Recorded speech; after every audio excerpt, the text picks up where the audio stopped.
혹시 아파트 재건축 연한 몇 년인 줄 알아요? 30년인데 그 시간이랑 관련이 있는 금속이 있어요.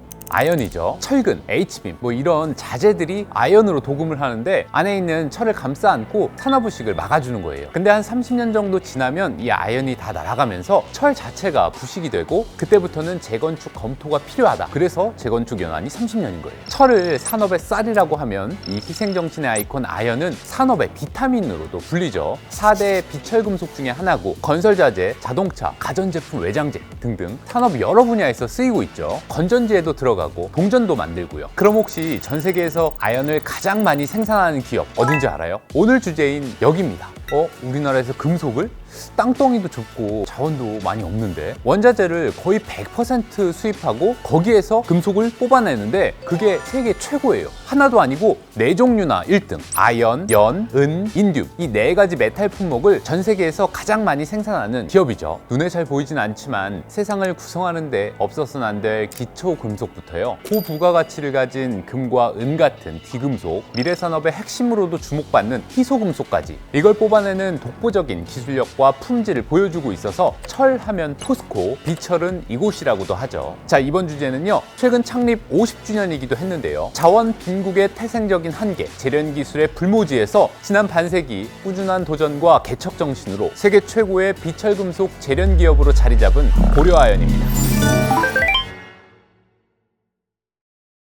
혹시 고삼동풍이란 말 들어봤어요? 마이동풍 말고 고려아연, 삼천리, 동서식품, 풍산 4가지를 묶어서 얘기를 하는 거예요. 10년 전에도 기사가 있었고 또 최근에도 기사가 있더라고요. 취준생들 사이에서 뭐 신의 직장이라고 불리는 공기업이나 아니면 일반인들도 익히 알고 있는 그런 대기업이 아니라 숨은 진주 같은 대기업, 사기업인데 공기업 못지않게 안정적이고 또 대기업만큼 연봉을 받는. 근데 숨은 진주라고 불린 게 그동안 진짜로 외부로 잘 알려지지 않았었어요. 신도 모르고 지나치는 기업. 이 B2B 사업을 하다 보니까 생소한 사람들이 많을 것 같은데 이 기업의 창업 스토리, 발전사는 더 알려지지가 않았어요. 은둔의 기업으로도 불렸고요. 자료를 찾아보니까 저도 좀 고개가 끄덕여지더라고요. 그런 느낌이에요. 뭐 언론 인터뷰나 적극적인 홍보 이런 것보다도 기술 개발하고 해외 시장 개척하고 한편으로는 모범생처럼 막 일만 한 거 아닌가 뭐 그런 느낌 같은 것도 받았고 무엇보다도 이 창업주가 농사를 잘 지었어요. 자식 농사였는데 이 기업 농사랑 또 회사 농사랑 맞닿아 있었던 아무튼 그동안 숨겨져 있던 고려아연의 뿌리를 찾으러 과거로 한번 가보겠습니다. 1927년 황해도 사리원 고등보통학교를 막 졸업한 18살 청년이 작은 농기계 공장을 열어요. 이름은 최기호. 사진 보니까 영화배우 느낌에 머리도 똑똑했는데 그때부터 사업에 꿈이 있었어요. 해방 이후에 남한으로 내려와서 자리를 잡고 회사를 인수하면서 사업 기반을 마련했는데 1949년 황해도 사리원 동양인 장병희 동업자와 함께 영풍 기업사를 세웁니다.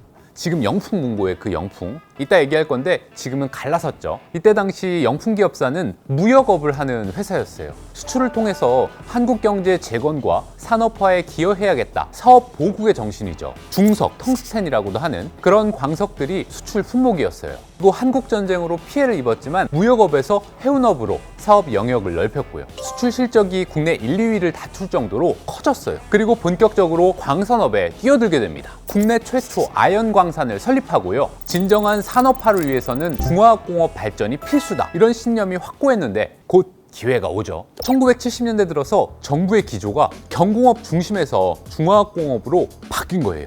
최기호 창업주는 큰아들과 함께 재련소 건설의 밑그림을 그리고 1974년 아연재련소 건설 실수요자로 선정이 돼요. 그리고 그해 8월 고려아연을 세웁니다. 시작은 12명으로 단출했죠. 당시 한국의 중화학공업을 바라보는 시선은 냉담했어요. 꿈같은 얘기다. 세계은행 보고서를 보면 한국은 지하자원이 없어서 원자재가 안 나면 수입을 해야 되는데 그 비용이 너무 높다. 한마디로 경쟁력이 확 떨어진다는 거죠. 무한도전 전에 무모한도전 찍었던 것처럼. 근데 고려아연은 대한민국 중공업 시대를 열었죠. 조선, 자동차, 기계 등등 철강을 기반으로 하고 아연이 뒷받침하는 그런 산업들이 시동을 건 거예요. 파급 효과도 굉장히 컸죠. 이런 모험과 도전, 성공의 배경에는 아까 얘기했던 잘된 농사가 있었어요. 자식 농사.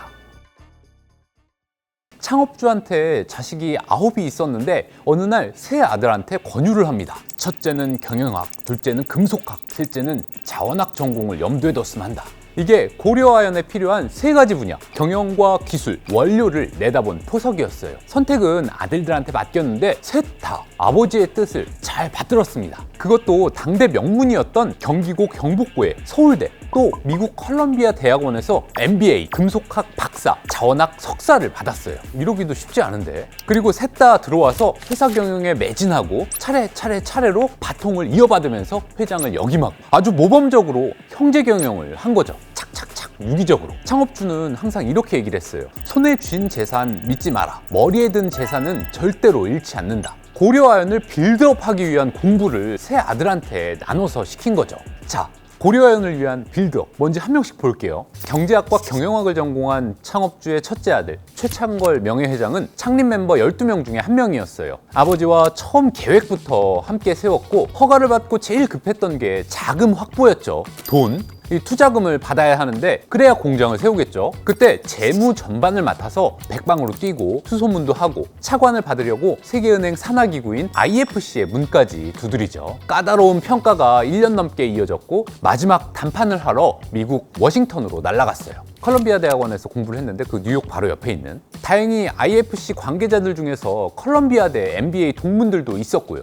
비철금속 경영 외길을 걸으면서 원칙이 기본에 충실하자여서 선물 하나 주는 일 없이 정석대로 임했는데 다들 도와주려고도 하고 결국 차관을 받는데 성공하죠. 그렇게 마중물을 붓고 허허벌판 온산 앞바다에 재련소가 지어지고 그 재련소에서 첫 아연괴가 생산이 됐을 때 그때 그 감격은 어땠을까요? 그렇게 사업 기반을 구축하고 공을 구성원들에게 돌렸어요. 고려아연은 바위 몇 개를 쌓아 올린 것이 아니라 흙가루 하나하나로 다져놓은 모양이다. 누구 하나 큰 영웅이나 대단한 사람이 이룬 것이 아니라 전 직원 모두가 이뤄낸 성과다. 자, 고려아연을 위한 빌드업. 이제 둘째로 갑니다. 동생한테 바톤 터치. 뭐였죠? 경영, 금속, 자원 중에 금속공학을 전공한 둘째는 스스로를 금속쟁이라고 소개해요. 재련소 건설 때부터 기술 분야를 온전히 책임졌어요. 특히 산화와 환원을 동시에 하면서 제품 순도를 높이는 용광로를 자체 개발, 제작해냈는데 이게 세계 최초였어요. 지금 고려아연의 아연 순도가 국제 표준인 99.95%를 뛰어넘는 99.995% 수준을 유지하고 있거든요. 금속쟁이 둘째 주도하에 자체 개발한 용광로 덕분이라고 해요. 또 독자적으로 연 재련 기술인 DRS 공법도 1993년 세계 최초로 상용화. 아연과 연, 동 세 가지 재련 공정을 결합하면서 원료에 들어있는 유가금속 회수율을 높인 거예요. 나중에 여기에다 2차 전지 핵심 니켈도 추가하게 되는 거죠. 또 잔재 처리 기술 TSL 개발을 주도합니다. 아연을 재련하면 슬러지라는 게 남는데 그동안 이걸 처리할 방법이 없어서 전 세계에 있는 재련소들이 전전긍긍했었거든요. 80년대 말부터 기술 개발에 들어갔고 2000년에는 세계 최초로 잔재 90% 이상을 처리하게 된 거죠. 이건 환경적으로 신기술이었어요. 환경에 좋지 않다 이런 비판에서 자유롭지 못했던 슬러지를 하나의 클린 자원으로 만든 거죠. 시멘트 공장 같은 곳에 원료로도 팔고 이 슬러지 안에 숨어있던 연이랑 은 같은 희소금속을 다시 회수해서 또 자원화에 성공하고 일거삼득 아니 4득의 효과를 거둔 거죠. 다른 신기술들도 많은데 최창영 명예회장은 한국을 일으킨 60인의 엔지니어, 대한민국 100대 기술 주역에도 선정됩니다. 자, 또 바통 터치를 할 때가 왔죠. 빌드업. 셋째, 경영, 금속, 자원 중에 마지막. 자원공학을 전공한 셋째, 최창근 명예회장. 비철 재련업에서 기술이랑 경영관리 못지않게 중요한 게 이 자원이죠. 특히 우리나라에는 이렇다 할 자원이 없잖아요. 광산 본 적 있어요? 광산? 뭐 거의 100%를 수입에 의존해서 해야 했는데 그게 보통 쉬운 일이 아니죠. 원가의 7, 80%가 원재료 값인데 마지막 삼형제 중에 셋째가 전공한 자원공학 역시 재련업의 핵심이었어요. 일단 세계 오지에 있는 광산들을 엄청나게 다녔어요. 여권에 한 30개 넘는 나라의 출입국 도장들이 찍혀 있고 다 뭐 지하자원 많이 묻혀 있을 것 같은 그런 나라들, 잠비아, 콩고, 페루, 몽골, 인도네시아 뭐 이런 나라들 위주로 그 나라에서도 험한 지역에 광산들이 많이 있었죠. 아무리 오지라도 직접 가서 확인을 하고 막 파상풍 주사 맞고 몸을 아끼지 않으면서 세계 광석 시장을 개척하고 그러면서 수급도 개선하고 그런 노력으로 고려아연의 공장 가동률이 항상 100%를 유지할 수 있었던 거죠. 공장 그거 당연히 돌아가야 되는 거 아니야? 그런데 자원 빈국 대한민국에서는 당연한 게 아니었죠. 자, 정리를 해보면 경영학을 전공한 첫째가 돈을 구해서 공장을 세우고, 금속학을 전공한 둘째가 기술을 혁신하면서 공장을 돌리고, 자원공학을 전공한 셋째가 공장이 쉬지 않게 돌아가도록 재료를 계속 구해오는 거죠. 이렇게 창업주 아버지의 빌드업이 완성됩니다. 그리고 3세대가 바통을 이어받죠. 형제 경영에서 사촌들이 신사업을 나눠 맡는 체제로 바뀐 거예요. 그룹을 총괄하는 3세대 대표주자 최윤범 회장은 새로운 화두를 던집니다. 오래전 고려아연이 이 자리에서 크나큰 모험을 시작한 것처럼 우리는 다시 한번 같은 자리에서 또 다른 도전을 하려고 합니다.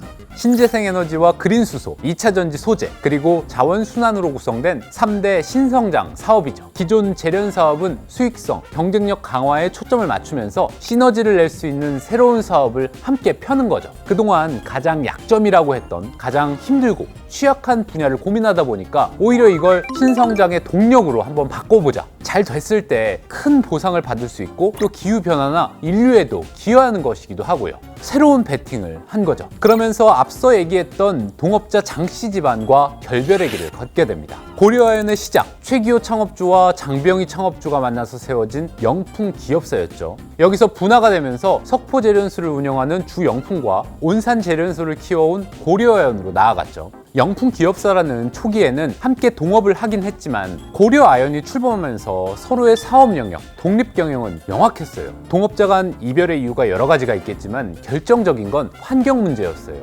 최근엔 황산을 위탁해서 처리하는 계약을 놓고도 갈등을 빚기도 했고요. 3대에 걸쳐서 동업을 했으면 오래 했죠. 가족이나 형제끼리 싸우는 경우도 많은데.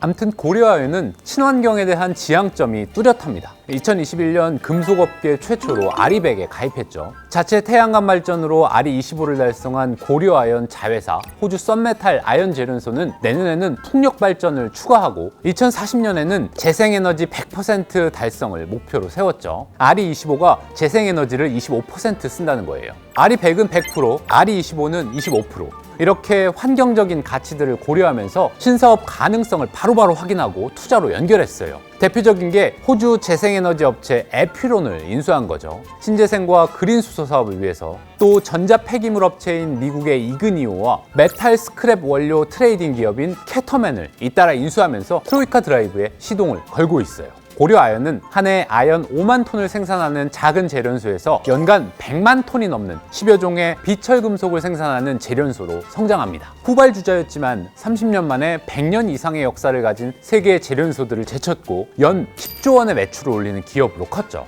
2000년 이후로 무려 97분기 연속 흑자를 냈습니다. 2000년 시드니 올림픽 이후로 적자가 한 번도 안 난 거예요. 그것도 매 분기. 글로벌 금융위기, 유럽 재정위기, 코로나 팬데믹도 견디면서 23년 이상 매 분기 흑자를 낸 거니까 역시 고삼동풍 탄탄하죠. 일단 10년 뒤 매출 목표는 연 25조 3천억 원입니다. 기존 재련 사업에서는 절반 정도 13조 원이고요. 올인원 니켈 재련소가 완공되는 2026년부터 아연과 연, 동, 니켈의 회수율을 극대화하는 통합공정 추진 방안도 밝혔죠. 트로이카 드라이브의 핵심 2차전지 소재에서 아주 중요한 고순도 니켈이 나오는 거죠. 미래 먹거리인 동과 반도체 황산의 생산량도 확 늘리겠다고 했고요.